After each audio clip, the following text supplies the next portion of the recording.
എല്ലാരും ഒന്ന് കണ്ണടക്കുക. എന്നിട്ട് ഞാൻ പറയുന്നതിലൂടെ നിങ്ങളുടെ മനസ്സ് സഞ്ചരിക്കണം. അങ്ങനെ ഞാൻ പറയുന്നത് ഇങ്ങനെ ചിന്തിക്കണം. പറ്റോ? എല്ലാരും കണ്ണടക്കണം. എല്ലാരും കണ്ണടക്കുക. അടച്ചോ? എല്ലാരും കണ്ണടച്ചില്ലേ? ഇനി നിങ്ങൾ ചിന്തിക്കേണ്ട എന്താ അറിയോ? നിങ്ങളുടെ മരണമാണ്. നിങ്ങളുടെ മരണം ചിന്തിക്കുമ്പോൾ ഒരാൾക്ക് ചിരിയൊക്കെ വരുന്നുണ്ടോ? വലിയ രസമുള്ള സംഗതി ഒന്നല്ല മരണം. റസൂലുള്ളാഹി സ്വല്ലല്ലാഹു അലൈഹി വസല്ലമക്ക് പോലും അങ്ങേയറ്റം വേദനയുണ്ടായ പ്രയാസമുണ്ടായ ഒരു സംഗതിയാണെന്ത്? മരണം. അതുകൊണ്ട് നിങ്ങളൊക്കെ കണ്ണടച്ചിട്ട് ഇനി ഞാൻ പറയുന്നതിലൂടെ നിങ്ങൾ സഞ്ചരിക്കണം. ഞാൻ പറയുന്നത് നിങ്ങളുടെ മനസ്സിലേക്ക് ഇങ്ങോട്ട് വരണം. നിങ്ങളുടെ ആ മരിക്കുന്ന ദിവസം അതേത് വിധേന നിങ്ങളുടെ ഇഷ്ടം, നിങ്ങൾ എന്ത് ചിന്തിക്കണം, എങ്ങനെ ഞാൻ മരിക്കും എന്ന് നിങ്ങൾക്ക് ഇഷ്ടമുള്ള ചിന്തിക്കുക. എന്തായാലും കുഴപ്പമില്ല. പക്ഷെ മരിച്ചു കഴിഞ്ഞാൽ നിങ്ങൾ വയസ്സായി കഴിഞ്ഞിട്ടല്ല, കല്യാണമൊക്കെ കഴിഞ്ഞ് മക്കളൊക്കെ ഉണ്ടായി കഴിഞ്ഞിട്ടല്ല, നിങ്ങൾ ഈ പ്രായത്തിൽ തന്നെ നിങ്ങൾ മരിക്കുകയാണ്. മരിച്ചു കഴിഞ്ഞാൽ നിങ്ങളുടെ മയ്യത്ത് നിങ്ങളുടെ വീടിന്റെ സെൻട്രൽ ഹാളിൽ അങ്ങനെ വെക്കും.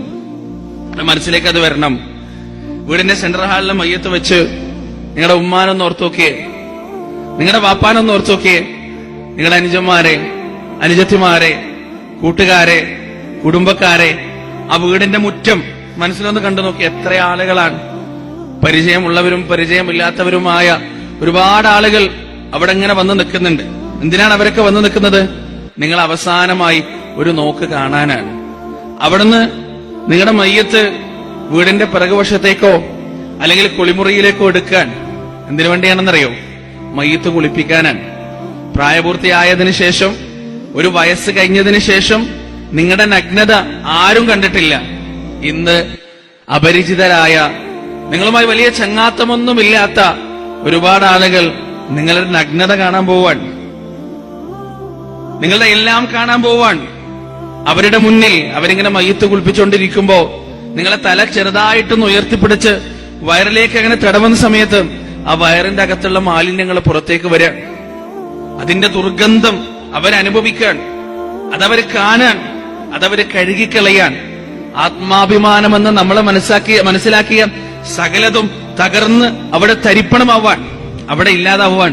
അവിടുന്ന് തിരിച്ച് നിങ്ങളുടെ വീടിന്റെ സെൻട്രൽ ഹാളിലേക്ക് തന്നെ നിങ്ങളുടെ മയ്യത്ത് കൊണ്ടുവന്ന് അവിടെ 3 തുണിയിൽ ഏറ്റവും വില കുറഞ്ഞ, നിങ്ങൾ ഇപ്പിട്ടിരിക്കുന്ന ഡ്രസ്സിന്റെ വില നിങ്ങളൊന്ന് മനസ്സിൽ ഓർത്തു നോക്ക്. 1000 റുപ്യ, 2000 റുപ്യ, 3000 രൂപ. നിങ്ങളുടെ ഷൂസ്, നിങ്ങളൊന്ന് അതിന്റെ വില മനസ്സിൽ കണക്കൂട്ടി നോക്ക്. പക്ഷേ അന്ന് നിങ്ങളെ ഉടുപ്പിക്കാൻ പോകുന്ന ആ 3 കണ്ടം തുണിയുണ്ടല്ലോ, 1 മീറ്ററിന് 54, 64, 70 മാത്രം ഉറുപ്പിയ വിലയുള്ള അങ്ങാടിയിൽ കിട്ടുന്ന ഏറ്റവും തരംതാണ തുണിയുമായിട്ടാണ് അന്ന് നിങ്ങൾ കഫൻ ചെയ്യുക. ആ മൂടൽ കഴിഞ്ഞാൽ അവസാനമായി വീട്ടുന്നൊരു യാത്രയുണ്ട്.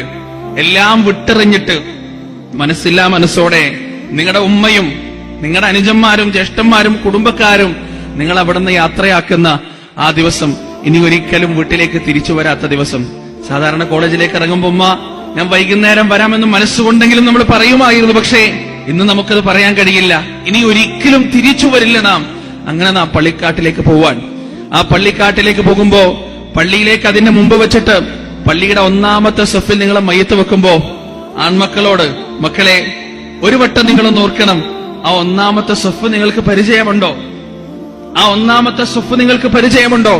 അവിടെ നിങ്ങൾ ഉണ്ടാവാറുണ്ടോ? സുബ്ഹ് നമസ്കാരത്തിന്, ദുഹറിന്, അസറിന്, മഗ്രിബിന്, ഇശാ നമസ്കാരത്തിന് അവിടെ ആ 1ാമത്തെ സഫിൽ ബാങ്കിന്റെയും ഇഖാമത്തിന്റെയും ഇടയിൽ നിങ്ങൾ ഉയർന്ന കൈകളുമായി ഇരിക്കാറുണ്ടോ? ആ സഫ് നിങ്ങൾക്ക് പരിചയമുണ്ടോ? പരിചയമുണ്ട് എന്നാണ് നിങ്ങളുടെ മനസ്സ് പറയുന്നതെങ്കിൽ അത് വലിയ ഭാഗ്യമാണ്. പരിചയമില്ല എന്നാണ് നിങ്ങളുടെ മനസ്സ് പറയുന്നതെങ്കിൽ അത് വലിയ ദൗർഭാഗ്യമാണ്. ഇന്ന് അത് തിരുത്തേണ്ടതിന്റെ അവസാനത്തെ ദിവസമാണ്. അവിടെ നിന്ന് അങ്ങോട്ട് മയ്യത്ത് നിസ്കാരം കഴിഞ്ഞു. ആരാ മയ്യത്ത് നിസ്കാരത്തിന് ഇമാമ് നിൽക്കുന്നത്? നമ്മുടെ വാപ്പ, അല്ലെങ്കിൽ നമ്മുടെ ഇക്കാക്ക, അല്ലെങ്കിൽ പള്ളിയുടെ ഇമാമ്. മയ്യത്ത് നിസ്കാരം കഴിഞ്ഞ് നമ്മുടെ മയ്യത്തുമായി ഖബർസ്ഥാനിലേക്ക് പോയി 6 അടി മണ്ണിൽ ഒരു കുഴി കുഴിച്ച്, ആ കുഴിക്കുള്ളിൽ വേറൊരു ചെറിയ കുഴി കുഴിച്ച് അവിടെ നമ്മളെ കിടത്തി. നമ്മുടെ കിടക്കയൊന്ന് ഓർത്തു നോക്കുക. മാർദ്ദവമേറിയ പട്ടുമെത്ത, നല്ല തലയിണ, നമുക്ക് ഇഷ്ടമുള്ള പൊസിഷനിൽ ഇഷ്ടമുള്ളതുപോലെ കിടക്കാം. മൊബൈൽ കേട്ട്, പാട്ട് കേട്ട്, സിനിമ കണ്ട് പല രാത്രികളിലും നമ്മൾ ഉറങ്ങിയിട്ടുണ്ട്. പക്ഷേ ഇന്ന് നമുക്ക് വേണ്ടി ഒരുക്കി വെച്ച ആ വീട് മണ്ണിന്റേതാണ്. പരുപരുക്കനാണ്, മാർദ്ദവമില്ലാത്തതാണ്, തലയിണയില്ലാത്തതാണ്, ഫാനില്ലാത്തതാണ്, AC ഇല്ലാത്തതാണ്, കൂട്ടിന് മൊബൈൽ ഇല്ലാത്തതാണ്.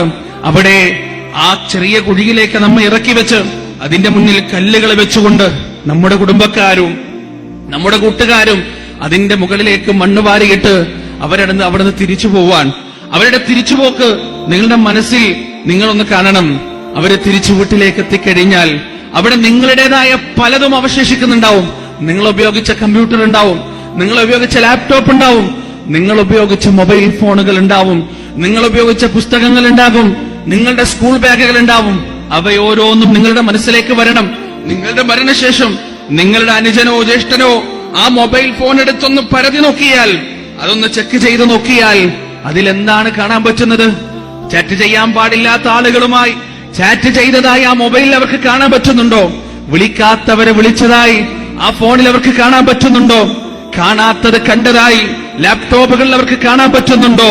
ഒന്ന് നിങ്ങൾ ഉപയോഗിച്ച സകലതും ഒന്ന് പരതി നോക്കുക. അതോടൊപ്പം നിങ്ങൾ ചിന്തിക്കുക, നിങ്ങളുടെ ബെഡ്, നിങ്ങളുടെ സ്റ്റഡി ടേബിൾ, നിങ്ങൾ ഉപയോഗിച്ച സകലമാന വസ്തുക്കളും നിങ്ങളൊന്ന് ആലോചിച്ച് നോക്കുക. അവയെല്ലാം ഇന്ന് അനാഥമാണ്. ഇനി ഒരിക്കലും നിങ്ങൾ തിരിച്ചു വരാത്ത രീതിയിൽ അവയെല്ലാം അനാഥമാക്കിയിട്ട് നിങ്ങൾ തിരിച്ചു പോയിരിക്കുകയാണ്. ആ മടക്കയാത്രക്കാണ് നമ്മൾ ഒരുങ്ങേണ്ടത്. ഇനി കണ്ണു തുറന്നു.